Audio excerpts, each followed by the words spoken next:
In the middle of the bustling mall, Scott's voice rang out, harsh and unfeeling. Look at how adorable our child is. Takes after me, doesn't he? And we've got another one on the way. Just look at my wife. You can clearly see she's expecting. But you must be tough being barren and useless. Dumping someone like you was the best decision I ever made. His cruel words, defective, barren, useless, were meant to sting as he flaunted his new, fertile wife with an air of superiority. Despite the sympathetic looks from those around us, I couldn't care less about their pity at that moment. With calm resolve, I decided it was time to reveal a truth he didn't know. Don't you know? My name is Alyssa. I'm a 34-year-old housewife. Scott, my ex-husband, is 36, 2 years older than me. We met at a social gathering through mutual friends. Scott was the life of the party, the complete opposite of me. At that gathering, I was the shy one, often lingering on the sidelines with awkward conversations. But Scott, with his outgoing nature, made sure I was included. He'd casually say, "You should have more confidence in yourself, Alyssa. You're so cute," as we walked home from drinking parties. His upbeat demeanor and genuine encouragement began to warm me up to him. I couldn't help but develop a soft spot for Scott. His straightforwardness was endearing in its own way. As we spent more time together, our connection deepened. We started seeing each other regularly, eventually moving in together and getting married. Our life together was harmonious, buoyed by the affection and support of my kind husband. Despite being a close couple, we struggled to have children. We both wanted a child, so we decided to pursue fertility treatment, though it was really I who took the initiative. Scott was incredibly supportive throughout the process. "It's okay. I'm here," he reassured me. "Even if we can't have children, I'll always be by your side, Alyssa." "I'm so sorry, Scott. I'm really sorry," I'd say, overwhelmed with guilt. "It's not your fault," he'd reply gently. "You don't have to carry this burden alone. Let's take our time." As the months turned into years, my feelings of guilt only deepened. 3 years into the fertility treatments, there was still no sign of a child. Initially, Scott remained patient and kind, but gradually, his frustration began to show. One evening, when I attempted to discuss my cycle and suggested we try to conceive, he simply said, "I'm tired," and turned his back to me, falling asleep. Since then, Scott had been making excuses to avoid intimacy, and we hadn't even tried seriously to determine if we could conceive. Our relationship was facing a crisis before we even had a chance to start a family. Our conversations as a couple had dwindled, but Scott suddenly brought up a topic with an unusually cheerful tone. "I saw a colleague's child the other day for the first time in a while, and he was absolutely adorable." Whether he was aware of my feelings or not, Scott continued to talk about his colleague's child. "Oh, really? I wonder when I'll get to see my own child," I responded, trying to keep my voice steady. Scott's response was tinged with sarcasm, and he began to blame me as if he were a judgmental mother-in-law. "Yeah, but with how things have been lately, I doubt you have a better chance of conceiving." Feeling guilty, I hesitantly tried to address the issue with Scott, but he quickly shot back, "What? I'm just exhausted from work. If it were another woman, this would be resolved without any hassle. Honestly, don't you think you failed as a woman if you can't have children? Try putting yourself in my shoes." I could only stay silent. Each word felt like a dagger to my heart, and I became increasingly afraid to even talk to him. A week later, after finishing my usual examination and treatment at the hospital, I went home determined that this would be my final attempt. When Scott came home, I gathered the courage to speak with him. "Can we talk for a moment?" I asked. "What's up?" he replied, sounding indifferent. "The doctor suggested it might be helpful for you to get checked as well. Would you be willing to go together?" "What? You think there's something wrong with me?" "That's impossible." "But I heard it's uncommon for husbands not to get tested. Can you please do it?" I asked, summoning all my courage. Even as I pleaded again, Scott's response was harsh. "Are you serious? I've put up with you, someone who lacks charm, and now you want more cooperation from me, trying to blame me for your inability to have children. You're the worst. I just want a child of my own, one that doesn't have to be with you. Do you understand?" His words cut deep, as if saying that my inability to conceive made me a failure as a wife. I was stunned into silence by the shock. All the housework and fertility treatments had been for us, my sacrifices for our existing family and our hopes for the future. But when he criticized me for lacking charm, it was the last straw. My patience, which I had barely managed to hold on to, finally broke. A few days later, Scott casually dropped a bombshell. The other woman is pregnant. Honestly, nothing's happening with us, so I'm going to be with her.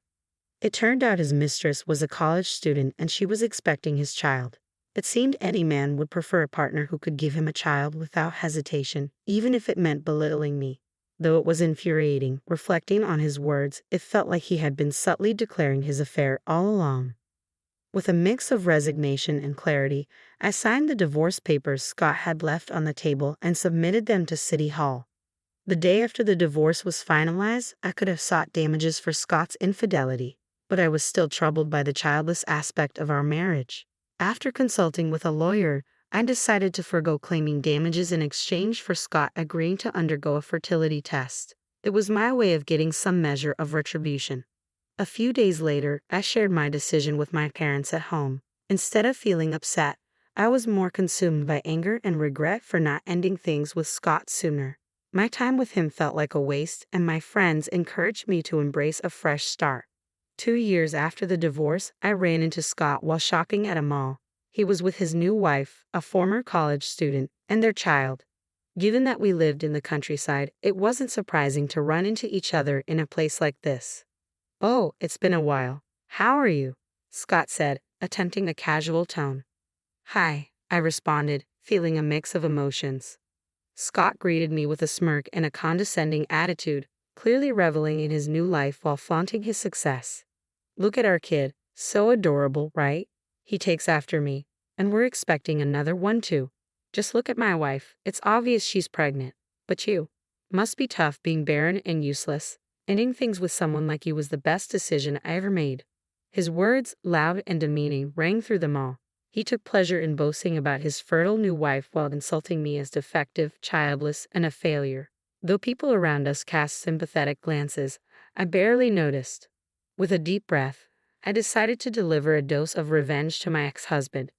"Well, it's great to see you've found happiness with your new wife and child. But tell me, Scott, how does that reflect on you?" "What? What are you talking about?" Scott asked, clearly confused.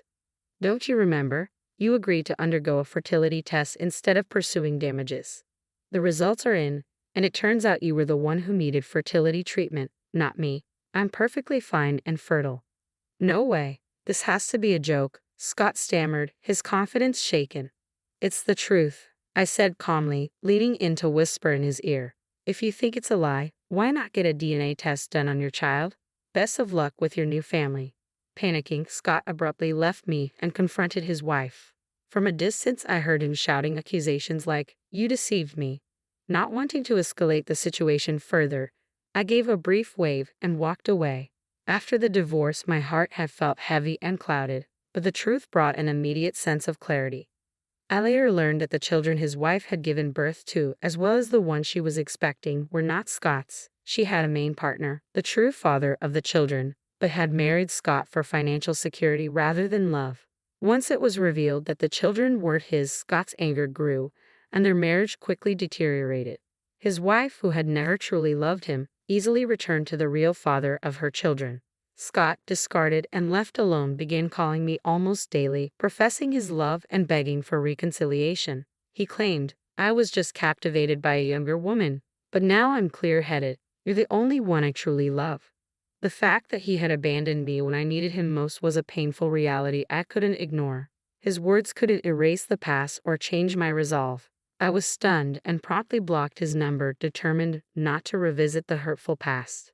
At the time of the mall incident, I was happily remarried and enjoying a smooth sailing life with my new husband and our first child. I had known him from before our marriage. He was a representative from a client company I worked with in my previous job. We had first met in person at a dinner party, but since we had talked frequently over the phone for work, it felt less like a first meeting. Although we had kept in touch, we gradually lost contact after I left my job. Years later, I unexpectedly ran into him in town. He confessed that he had harbored feelings for me when he learned I was getting married but never expressed them. As we started seeing each other again, I found myself drawn to him. Our connection quickly deepened, leading us to marriage. He embraced me completely, even acknowledging the difficulties of my previous marriage. He reassured me with, "You can tell me everything, it's okay." Before we were married, he accompanied me to the hospital for a fertility test, an act that filled me with an unprecedented sense of love and support. I felt truly blessed to have welcomed my first child with a husband who cares deeply for me. A few years later, Scott, who had lost touch and couldn't let go, began showing up around my neighborhood. One day, as I was about to take our child, who had just begun walking, to the park, I spotted Scott. No way, I thought, seeing his shocked reaction to our child. Scott seemed unable to accept the truth of his infertility and was still under the mistaken belief that I was the one who was infertile. From that day on, whenever he saw us, he began insisting that we weren't actually infertile and that the child must have been conceived before our divorce. Of course, that wasn't true. Given the child's age, it was clear that he was the child I had with my new husband. I had been ignoring Scott since we had no direct contact, but his persistent confrontations left me unsure of how to handle the situation. My husband took charge and said firmly, "This child is ours, genuinely. I had a DNA test done because you kept stalking us. Here's the proof. Please stay away from our home." He handed the results to Scott, effectively driving him away. I felt a pang of guilt for causing trouble for my family, as Scott had no place in our current lives. But after sending Scott away, my husband silently held my hand and our child's hand. Though no words were spoken, his support was more than enough. Once our child started attending daycare, Scott, unable to get near our house, began loitering around the daycare when my husband wasn't there. I stayed vigilant, and with the support of the Parents Association and daycare staff, we managed to keep things under control for a while. However, when Scott eventually forced his way into the daycare, we immediately reported him. His presence posed a threat to the children, and the police took him into custody. Despite being restrained by the officers, Scott continued to shout his baseless claim, "That's my child. What's wrong with visiting my own child? Let me go," creating a scene and causing confusion. Unfortunately, Scott's boss had a child attending the same daycare as mine, so the incident quickly became known. As a result, Scott was ostracized at work. He was given no tasks and spent his days idle. Despite this, he desperately tried to cling to his job, making increasingly unseemly excuses and shouting, "There's no way I'm infertile. I do have my own child." Ultimately, his outbursts led to his dismissal, as was to be expected. Left without a job and no family to turn to, Scott returned to his parents' house, living a quiet and subdued life. However, rumors soon began to circulate among the neighbors about the man who had been involved in a police incident and had no children. He became the subject of scorn and was widely looked down upon. Without a job and unable to have children, finding a new partner was likely to be a challenge for Scott. The stigma of being childless hit him hard, leaving a deep wound. His parents, possibly concerned about the neighborhood's gossip, seemed to confine him at home, cutting off any remaining chance he had of starting a family. For us, the knowledge that Scott was essentially sidelined brought a sense of relief. We continued to live happily, surrounded by the love of my husband and our child. Children often strengthen family bonds, and I firmly believe that no matter what challenges we face, our child will